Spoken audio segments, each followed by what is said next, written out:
You say goodbye. I say Andy, hello. we're live. Hello. Tuesday, Tuesday? Monday. You could have fooled me. I would have believed you for a moment. Like Tuesday. Yes. Well, actually, I lost count. Yeah, I know. Days are like they run into each other now. But Yeah. weekends, I got Ronnie for a weekend, so that actually is good. Today, Bambos, we've got Surrendering to life. surrendering to life, and this is a great topic because you've been dealing with a lot of surrendering to life at the moment, so we'll get into that as well. I fucking hate that we're going to get into that. I figured that much. I saw you were a little bit tense this morning, thinking that, wow, this might be a show we cry on. Here we have an hour of A wonderful chaos.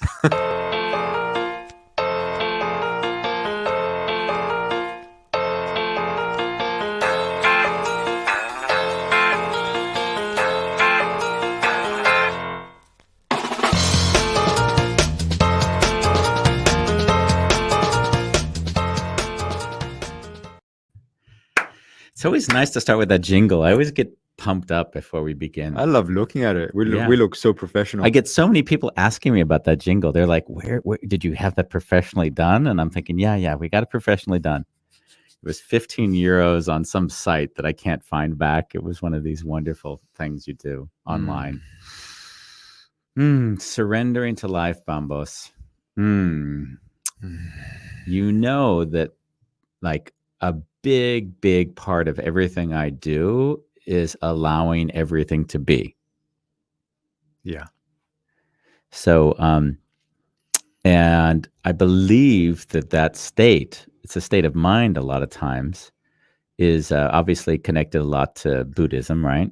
Like allowing it to be. But I've sort of found that that the more I am that way, the funnier it is that other people will often have problems with it. For example, the book cover. I put the book cover up. Yeah. And so don't tell me people were resisting your choice. Of course, I got the comment, I got a few messages directed towards me like, do you want help figuring out which book cover is better? I got of course the comment here or there. They're both awful, right?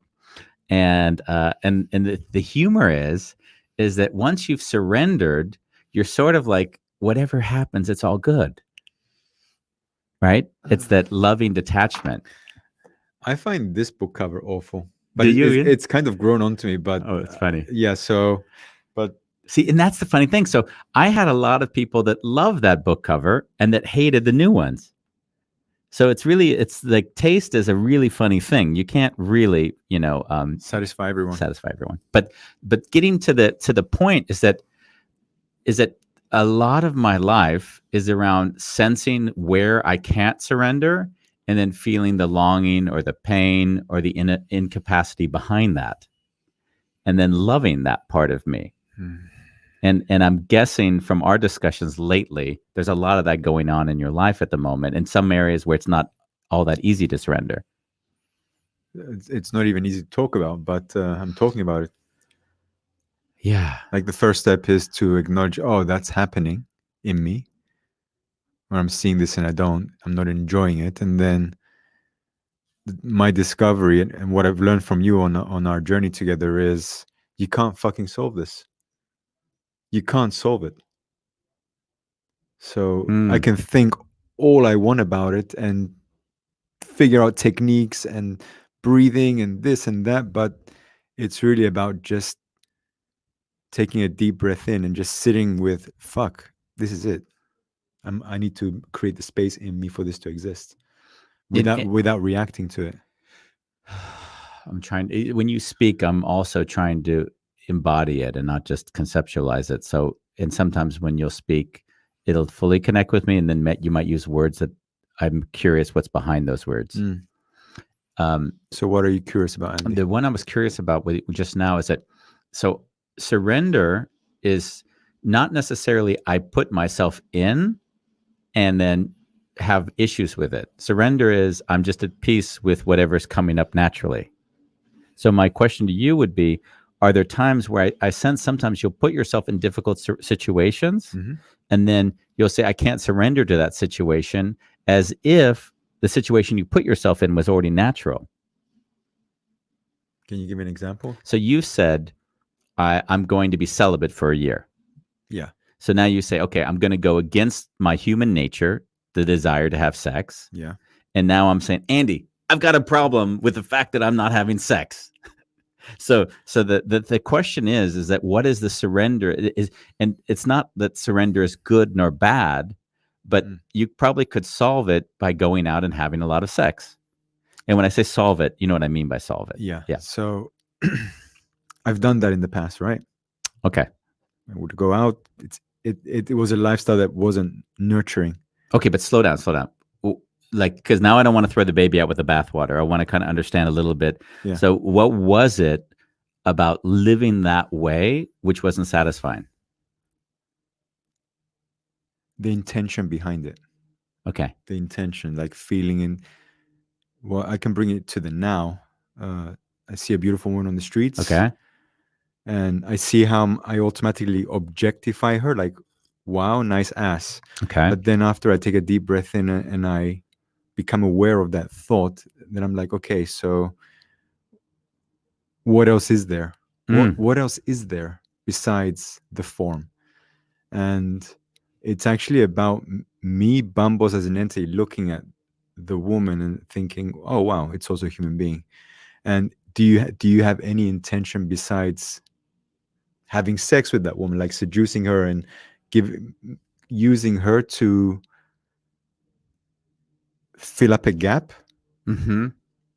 Is there another intention there, or do you actually desire to get to know her, be curious about her, and maybe see where it goes?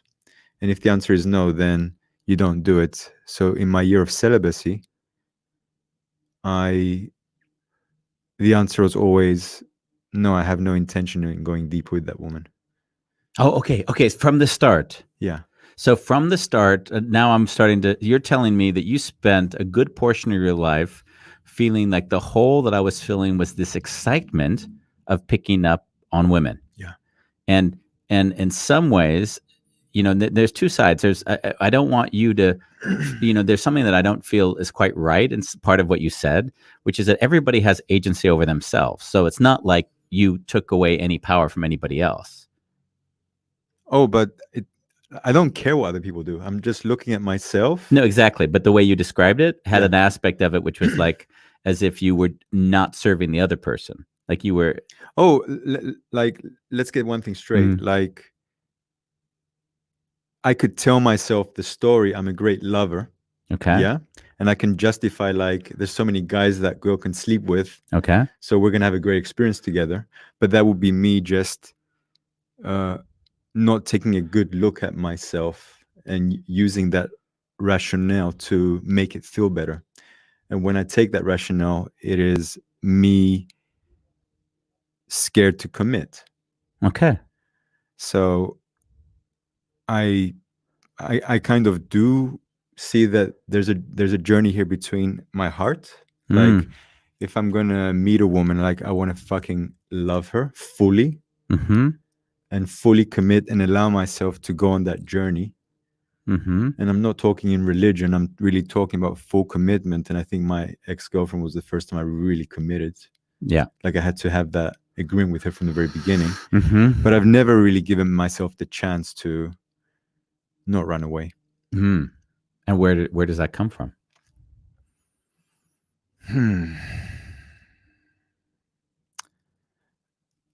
That comes from,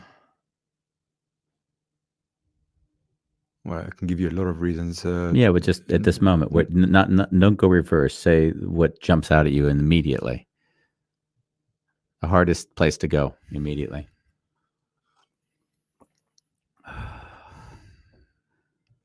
That I'm not worthy of love. And if I'm not worthy of love, then I need to, the part of me that wants to control and run away as soon as there's problems. Like, we can't solve this together. Yeah. Yeah.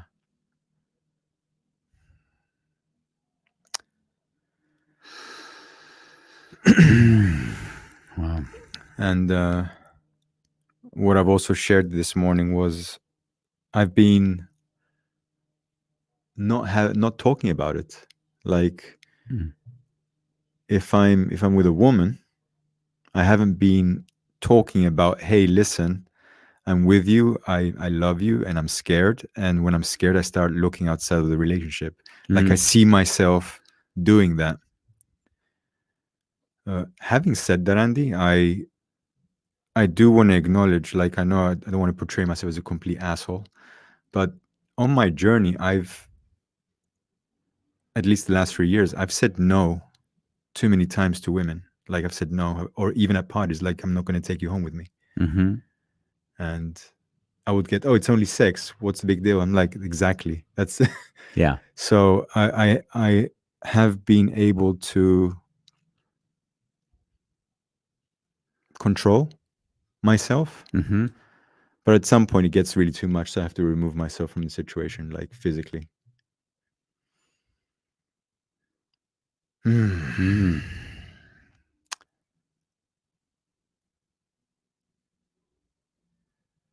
I'm holding my breath. So surrendering to life. Yeah. What are you picking up, if on I anything? don't. What I tend to see.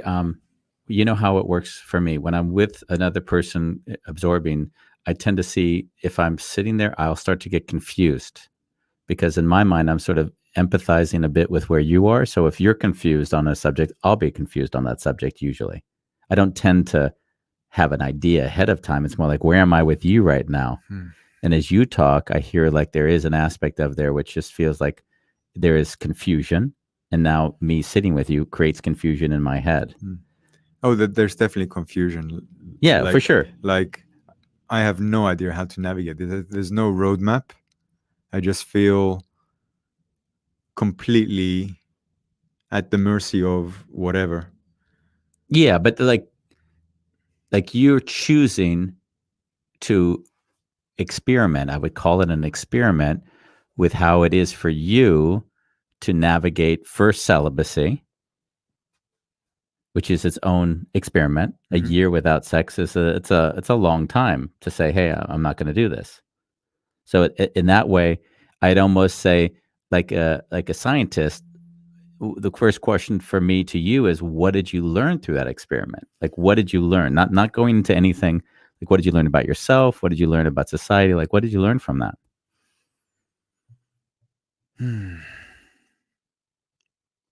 Well, actually, the lessons just came 4 days ago. Oh wow, what was that? The insight. Well, I caught myself.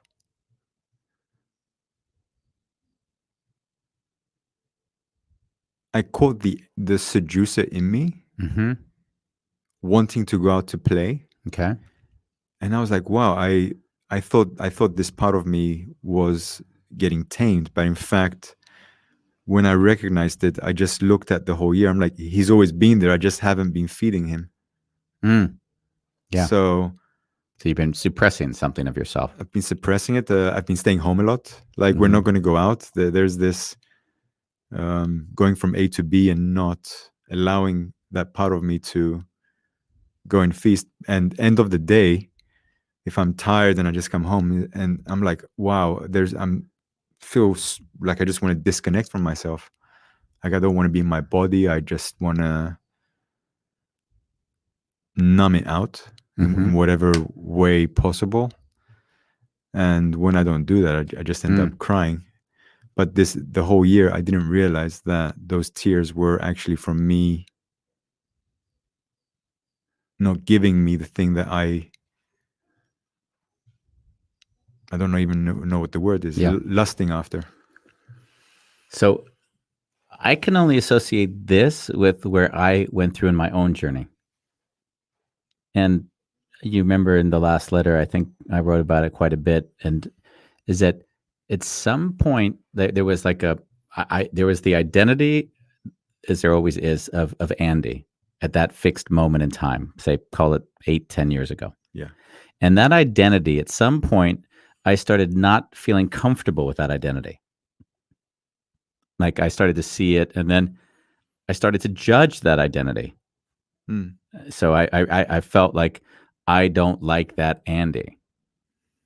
and that's when I lived, like a monk for a lot of years. So I would have been, the director of this computer company, very powerful, and I would have spoke a lot, and I would have been all, kind of into myself. And then I went through a lot of years of just quiet because I said not that anymore. And in those years, I judged that Andy a lot, like a lot. It was when I was with Case, of course. And what I saw was that I was judging that Andy because I couldn't make peace with him. Like I thought that was a lesser part. That was not as good or whatever it was, as especially people that I saw that I emulated, as if that would have been a better way to be or to live. Yeah. In my case, especially Case, who I very much modeled after. And then what happened one day was that I hit a moment when I saw that Andy, right, the one that I judged all those years, was actually just like every other person in my head.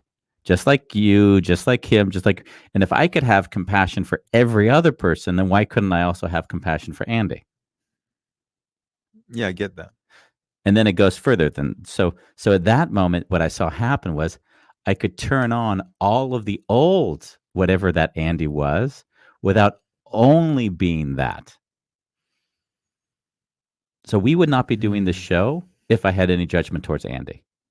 We would not be doing the show because on the show, it's the both of us, except I'll do more of the talking a lot because I'll be the one that's holding more space, or I'll be the one with the topics. So I'm the one who's kind of calling that attention also to himself, and I'm aware of it. So the question is like, oh my God, I don't want to be that Andy. As soon as I say I don't want to be that Andy, then this thing just ends immediately. Because now I'm more self-conscious about that old Andy that I judged than just being present in the now and seeing, oh, there he is doing his thing. Hmm.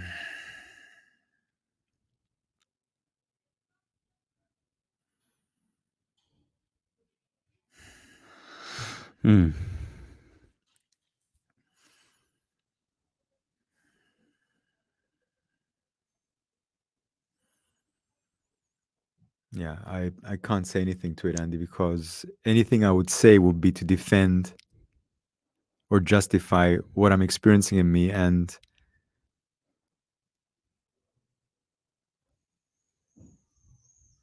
like I'm even holding my breath again. I just feel that and like it's there. Like I can't fucking solve this. Yeah, I understood, and it goes a little bit back. That's the idea, I guess. If we're following this thread on this sweater that we're pulling back, the idea for me would be, you'll always often hear me quote things like, "A problem can't be solved in the context in which it was created." The Einstein quote. Yeah. So the humor is that how I see you going about this is in some ways trying to solve this problem in that context.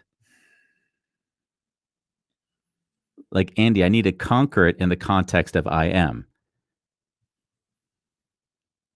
And I would suggest that there's a challenge in the I am, is that in actuality, I am not.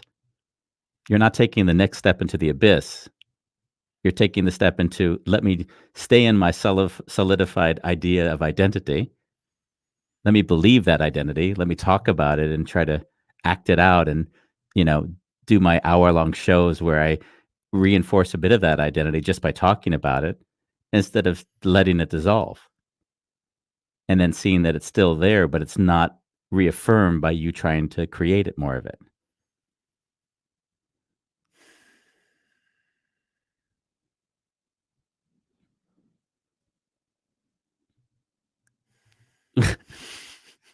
How is it?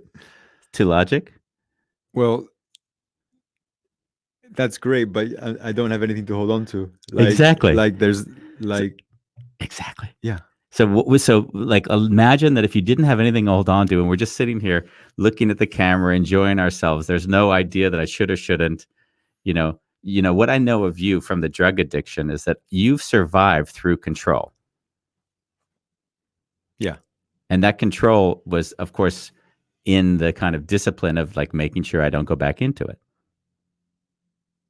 So whenever you do any activity, even if it's personal development, it is often still about control.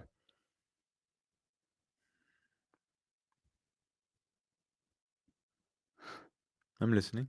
So the point being is, so when does the idea that, oh, there's part of my identity that requires control, when can I love that part of my identity and not let it define me anymore?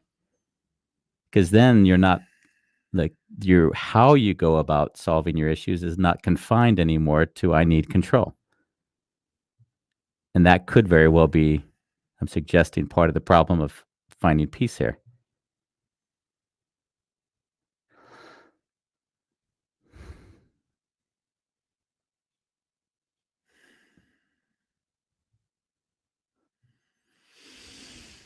Hmm.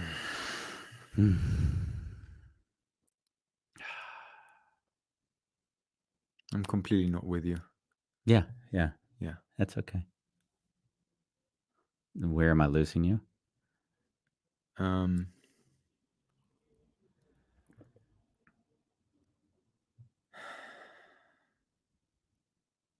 Yeah, I don't see how this can play out.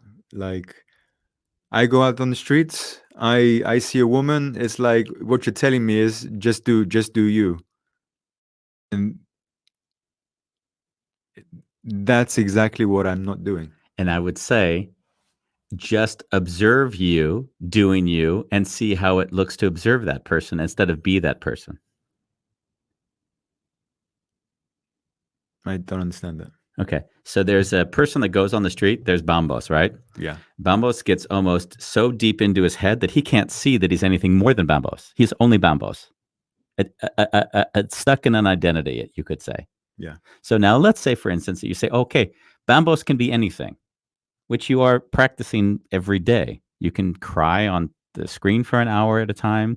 You can go and write differently when we work together than what you've done before. Like, you're actually experimenting and growing in all these places. So who is Bambos in the end? Who is he? I have no fucking clue. Exactly. So like allowing yourself the freedom of not attaching to any of those Bambos ideas is where freedom lies, as far as I'm concerned. So now, and yet there still is a Bambos who does have sexual desires. And how great is it to allow that Bambos to observe him, see, oh, wow, now he's going to his insecurity. Now he's filling up the gap, and allow him to act and observe him acting. Like, how great is that? And you still don't need to act, but you're actually feeling into whatever it is that's going on as you're going into it. Oh, I thought I was clear. That is what I've been doing. Like, I'm observing myself out there, and I'm asking myself questions like, okay, so what's going on here? Okay, but there's two sides to it. There's the judgment of it, which I think I've at least thought to have experienced, that there's a good or a bad in it in some ways. Like, I don't want to be that old Bambos or something like that. There's actually no judgment, but I do sense a heaviness about it. Yeah. Okay. And where does the heaviness come from? Oh, just I don't want to fucking feel this. And what is the thing you don't want to feel?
I don't want to be controlled by my penis. Oh yeah. And it's Hmm. exhausting. Wow.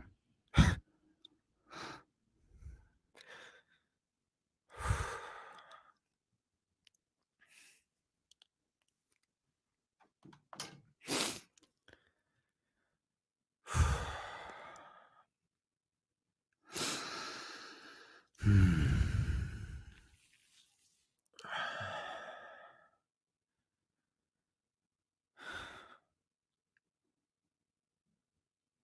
I mean, it's a constant. It's not. It's like an addiction, you'd say. Yeah. No.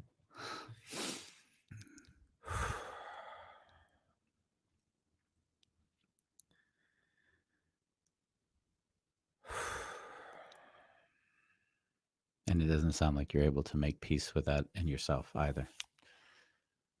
Like the celebration of I can't. This is who I am and what I am, and it's okay. Oh, I didn't go there yet because it feels like if I go immediately to find the okayness of it, I'm avoiding feeling the pain. Oh, of course, yeah. S- Since this happened for a year now, I didn't know to what No, degree. but I'm sitting with it now for 4 days as an acknowledgement. Oh wow, for 4 days. Yeah, I've been subconsciously. I mean, I kind of knew after my ex that I just saw myself. I started talking to women on the streets, and I'm like, okay, but we're not going to do this. Wow. Go home. Like, end the conversation, go home. So I did. And I just said, okay, no sex for a year. Or no sex until I feel that I'm coming from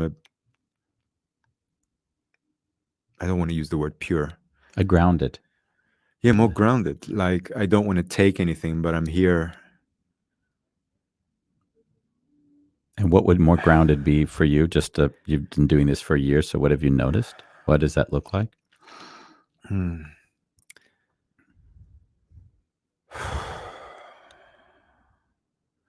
Andy,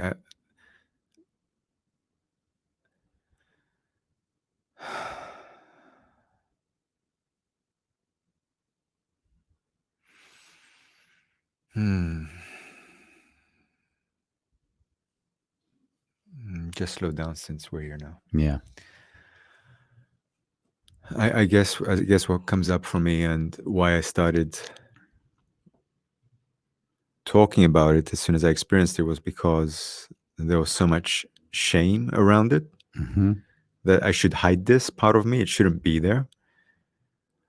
And the agreement that I have with myself is I am the same person behind the closed doors as what I put out in the world. And just being aware that, oh, this is something that I haven't been open about, and I've been scared to share it with my exes. So and it came out of writing a last letter to one of my exes, by the way. Like,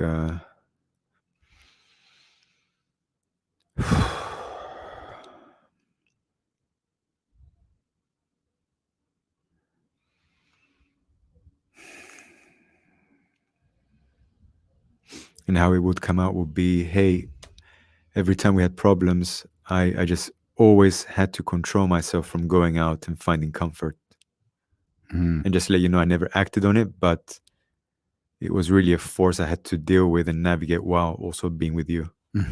And not talking about it, actually, I don't feel it served us because I suppressed it. And by suppressing it, it just became a life of another entity that I had to deal with. Yeah. And yeah, what I shared today in my life was I can feel the heaviness in my voice, and at least what I want to, how I want to live it is at least be able to sing about it and laugh about it and just give it lightness, but still take it seriously. Like, Yeah. I do not want to turn my back to it. Yeah. And yeah, the groundedness is, yeah, I use that as a guideline when I'm interacting with women, which is why I've lived the way I've lived is if you get her pregnant and you don't want to be the father, then you don't sleep with her. So and that's been my journey. Mm-hmm.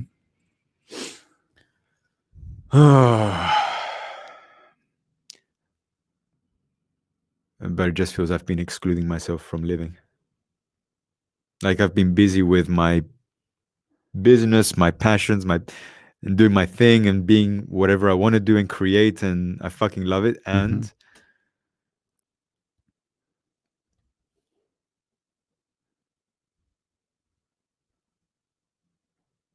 yeah, it makes me feel sad that I have an inability to create the space to have a loving partner to share all this with. Like somehow, if I want to celebrate something, I call you. Hey, Andy, I just had this great success. And you're like, that's great, man.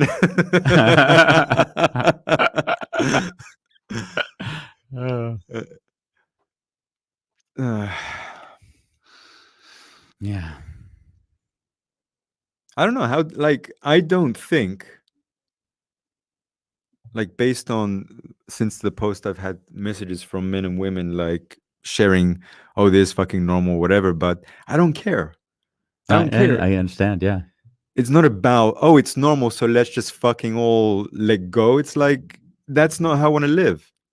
Yeah. But imagine, you've created this sort of shame in this for yourself, but by not having talked about it for this time, and by having ideas that have been there that you've suppressed, right? Yeah, but I'm talking about it now because I saw I had the contrast of, oh, I haven't been talking about it. And then I have to wonder how many men out there are in relationships that don't talk about it. Clearly. So how do you deal with it? I just say, Ronnie, I find this woman gorgeous over there, and then I just enjoy my manliness. Like I just live in the moment without the idea that it takes away from our love. Like I don't have this idea that oh, I should suppress anything, because in suppressing it, as you say, what happens is it comes out in other shapes and forms. Yeah. Now, other people watching this would say, oh my God, Andy's horrific. He's horrible. But if they saw our relationship with Ronnie and then judged it, I'd say, okay, then have a look and see what you're really judging. Because if you have that much love that you can be that free, then I beg you to join that world and see what life looks like, instead of saying societally, that's horrible. You're making someone else feel insecure, because that's where people go, and that's the reason why you might feel shame about it, is because society often will put a big label on everything, like, oh, you are not supposed to be honest to your true emotional selves because there are consequences for others. Well, I would suggest that if we're open enough in our relationships, we actually don't have to pretend anything in our lives. And that actually creates a much cleaner, like, secure bond that's really something you want to be part of. So, okay, and what if it's springtime now and every fucking corner, oh, I want to fuck that, I want to fuck this, I want to fuck that. I mean, what would be wrong with that? There's a difference between the actual celebration of what's going on in yourself and the act of doing it. So if you wanted to do it, then you would have in a relationship, which is also exist in the world. It's not what I have, but it's exist, where you say, listen, I actually need this for whatever it is I need. Are you open to us having an open relationship? And then if there's no match there, then you're not in that relationship, and that's fine. Yeah. So in some weird way, like, let's celebrate that each individual gets to be whatever they want to be without any judgment towards it, and then they will find the individual that connects with them in that way. And the what I find to be the most beautiful is if I'm true to whatever the identity I am today is, because that identity could change tomorrow or the day after, which means that the foundation of any relationship is trust. Because if we have trust, we can grow together in whatever comes up for either of us. But that trust is only there to the degree that each person sees that they're discussing what's coming up for them. So if we hide stuff, that's when trust goes away. Then we can call the whole relationship into question. Yeah.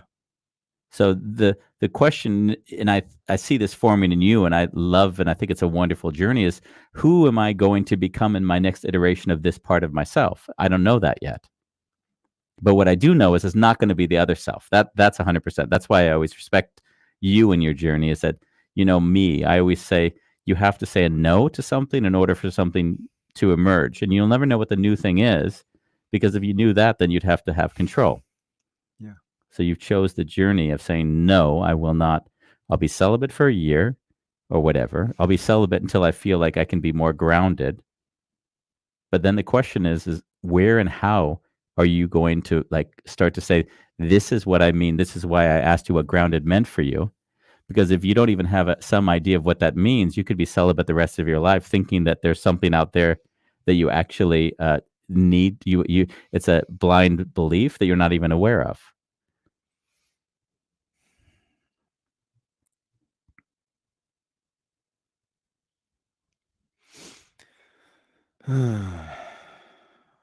And I do know you well enough to know that you can go to some pretty far extremes without necessarily saying, where am I now? Where am I now? Where am I now in my journey? Oh, then you don't know me so well. Yeah. Okay. Well, I know you went to remember you were 3 months at the central station for your business, and no one showed up for 3 months. And I finally said, Bambos, it's 3 months now. No one's shown up. I think it's time to rethink this. That's what I'm talking about. That thing. If I didn't fucking do that, you wouldn't trust me to be here right now, right? Like, I mean, a month and a half would have been better than 3 months. But you're right. You are right. I've been supporting you, and you've been supporting me because we both trusted that we're going to go for it. We weren't going to go halfway. So I agree with you there, of course. It is a principle with how I live by, and that is, if I take it all the way, and I'm willing to die for it. Yeah. Like, some people will give up as soon as it gets uncomfortable. So where like, if you go beyond your limits, at some point you will find something. And I don't know if the thing that I'm going to find is going to contribute. Like, I don't even know if there's going to be a golden nugget there for me, Yeah, of course. You learn by the doing of it, not by the plan of what it's supposed to be. Yeah. I fucking hate this. What do you hate? I fucking hate doing this on a live, Andy. Really? You spend an hour crying on the lives you do. Is there a difference between these and the other ones? No, I guess not. I mean, I don't like those either. Like, if you see my lives and you think there's pleasure there's fucking no pleasure. Like, no. I think people that are watching this show, Bambos spends an hour basically facing the camera with no specific topic and just says what's coming up for him in that moment, and it's always emotional and raw. So, and the last 4 days, don't go watch it. There's a lot of crying. And is there? Yeah. And that's so you live in that intensity, right? And I believe that this is a phase in your life when you're inviting it in to discover what's there. You're actively inviting it in. And I believe that's a beautiful journey, because intuitively, there's something there to learn, and you're just letting it unfold. Right. Well, that's the thing in the beginning of the show, when you started to share, you can't solve the problem in the paradigm that's being created, right? Yeah. I know all that stuff logically, but I need to embody that. And the only way I know how to embody something if I let myself go through the experience. And obviously there's no roadmap. Yeah. It's not like you're telling me, Bambos, you need to do A, B, C, D, E, F, G, and then you'll get there. There's nothing there for me. And that's what I say in the beginning. So my surrender is, I know there's nothing there for me. I don't even know if I'm gonna end up ending my life, or if I'm gonna. But what I'm not gonna do is go back to the old behavior. That's all I know. Yeah. Yeah, there's a no, but not a yes yet. Well, the yes is, if I do meet someone and I do want to, okay, maybe I'm looking for the idea of how it should be. And if I do meet someone, it feels good, then I have to fully make that agreement again, to fully commit.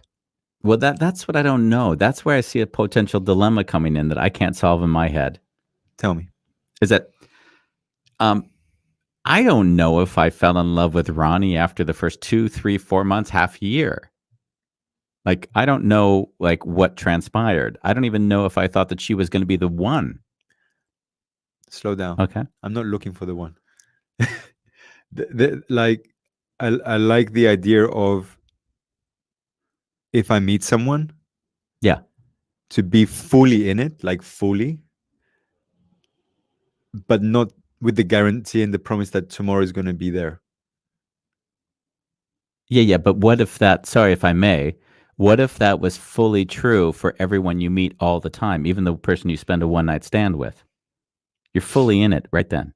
I get that, but there's a behavior there that I'm not inviting into my life anymore. Okay. And that behavior is,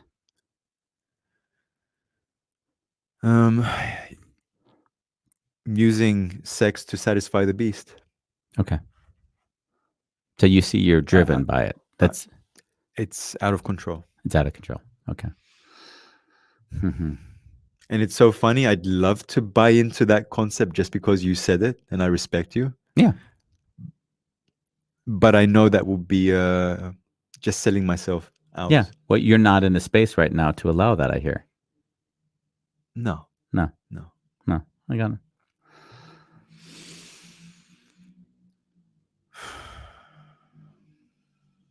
And if I'm also clear on it, you're also having a hard time making peace with the fact you're not at that space. So it's not only that you're not able to act it because you decided not to, but also it's hard to make peace with it. Surrender as we go on the top subject of this show.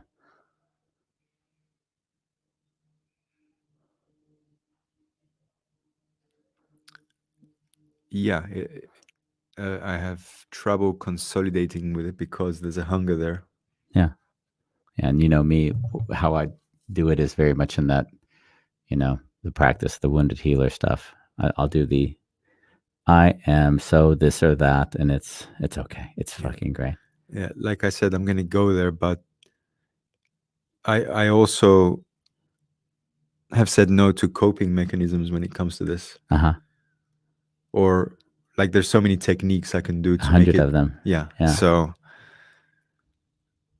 there's a kind of, I know I can hold on to that to make myself feel better. Mm-hmm. And I'll see a woman on the street, I'll be like, oh, I want to have sex with her, and it's fucking awesome. Like the beast is here. And I don't want to give myself that to hold on to either. Like there's a I don't even I would say, Andy, I love myself too much that I want to allow myself to feel that pain fully. Like it fucking hurts, Andy. Yeah. And it might sound harsh because I feel it like that right now. Yeah. But just like everything in my life,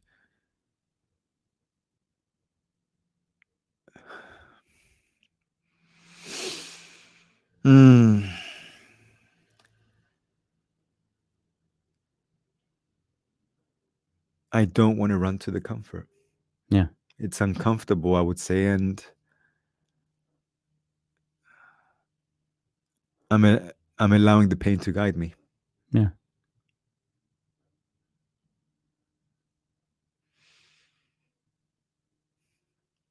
And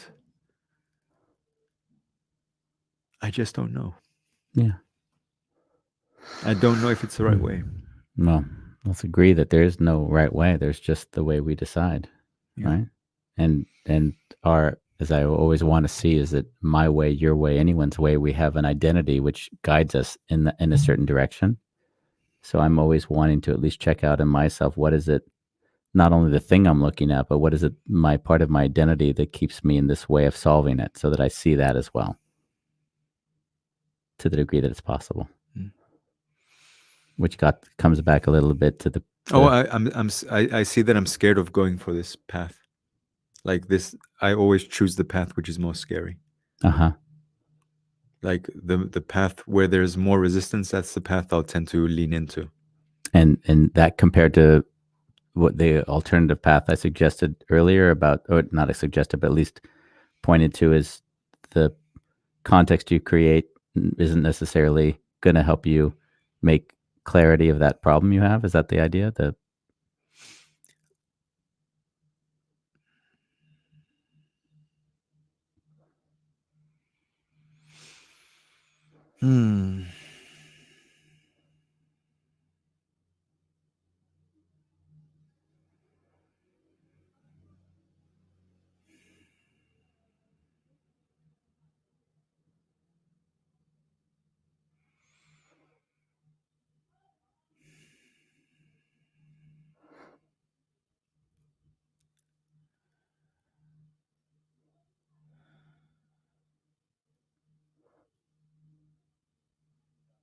Well, the funny thing is, you talked about me needing control and tuning into the way I'm engaging it. There is no control. I don't see. At least I don't experience the control. The control would be me feeling some level of, I've got this. I don't feel that I've got this. Yeah, I guess the control is what I'm seeing is that you have the urge and you control the urge not to do things.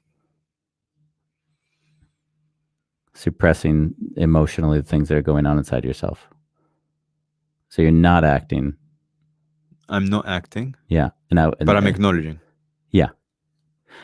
In some ways, I mean, it's funny because this whole subject, I am, we talked about surrender in this case, right? And the topic going there, actually, this has nothing to do with surrender. Actually, it's if I look at it, in some ways, if we could always say that there's certainly nothing to solve here, and you wanted to bring this on as a topic before, and I'd say on some level, it's more your journey than a topic. It's more where are you? What are you discovering at this moment in your life on this topic? As opposed to what are we dealing with? There's no solution. There's no, you're not looking for answers here. You're just disciplining yourself in a way of being in the world and seeing what you learn from that. So the question is more in disciplining yourself, what are you learning? And there's obviously nothing to solve there. So the topic of surrender doesn't apply to this. Now you're going to tell me. What? Is that true? Yeah. I mean, if I ask you to look at different ways and you say that's coping, then as soon as you label it as coping, then you're like, oh, so every time anyone surrenders, they're coping. I would. Okay. Slow down. Before you go there, don't go too far. Don't go too fast. Just feel the difference. You could surrender at this moment to the feeling. You could. But you say, I don't want to do that. Because that's in your mind coping. You told me to surrender. You didn't tell me to surrender. You asked me to do the technique. You said I could do that, and then that would mean I could do 20 techniques that would all help me to surrender to it. And I'm not doing that right now. I wouldn't say surrender, though. What was the word you would say then? Find some level of rest in it, peace. Oh, okay. So you'd say the coping difference is if you surrender, you're fully at peace with it. And if you just soften the impact in your mind, then you're just coping with it.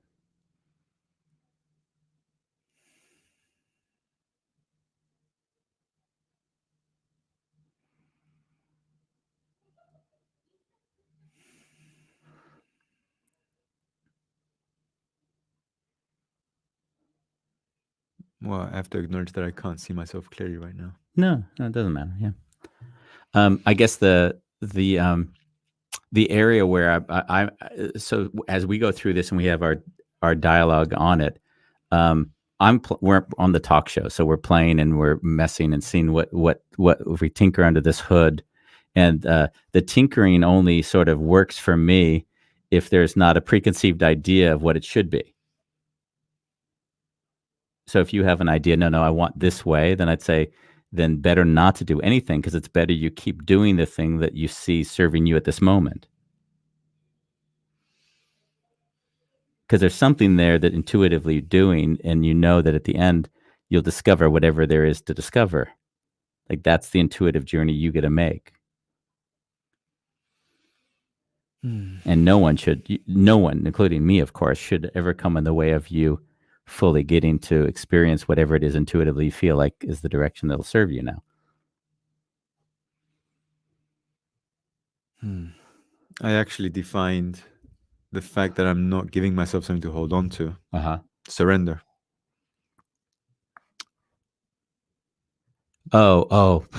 Because I can access the pain fully. Like I don't feel that I'm giving anything to soften it. Yeah, I tend to see when you say surrender, there's almost, you have this way which which I see is very much tied to what I would then call identity, of like almost like self hitting yourself weirdly. Like there's almost an aggression that comes in your surrender that I don't see that aspect in my version of surrender. Mm. My version of surrender is really loving, and it's kind of like spacious and So you interpret the hitting as not loving. yeah, And that don't experience that. yeah. But then so I mean, I'll experience the hitting. but where's the joy in it? So if you tell me there's no joy in it, then I say, okay, then I don't necessarily see that version of surrender as something that I can identify. I mean, I have no issue with this, but you on one issue, on one area, you say, Andy, I have an issue. On another, you say, I know I don't have an issue. And I think that's bullshit. I think now I'm going to say this is really bullshit. Like you're creating a story which creates validates an idea in your head, when actually the surrender is the complete love and acceptance of this, not the let me define what I'm doing it, why I'm doing it this way. It's just loving it and being present with it and letting that be free in it. And I don't get that from you. I'm not there yet. I know. Okay, so Like, yeah, but slow down. Okay. You're trying to label my experience, like where you are now. I see you doing this, okay, and I'm it might not feel as self-love to you, but it's the only way that I know. yeah, I would say I'm not letting myself get away with things, and you can call that an identity, sure.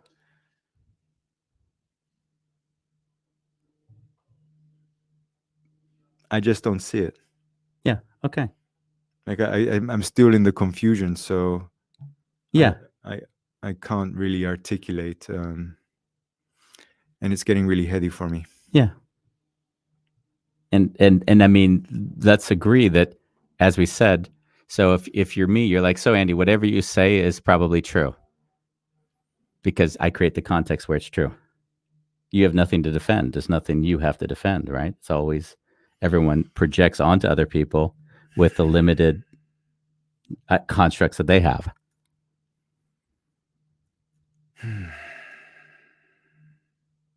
And vice versa, obviously. Right? Yeah, I guess on this show I was hoping to get a bit more clarity, but I'm leaving the show even more confused. Yeah. Which is not a bad thing. Nah.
Yeah, I feel sad.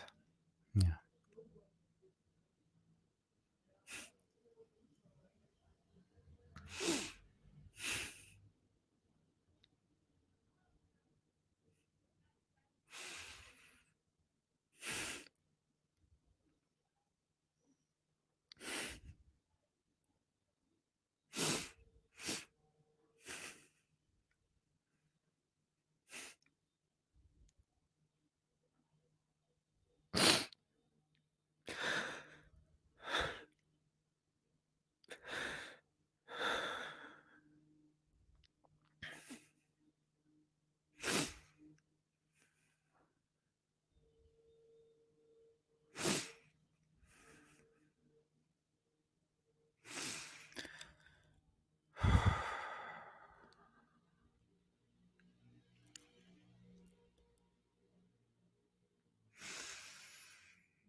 Thanks for holding this space.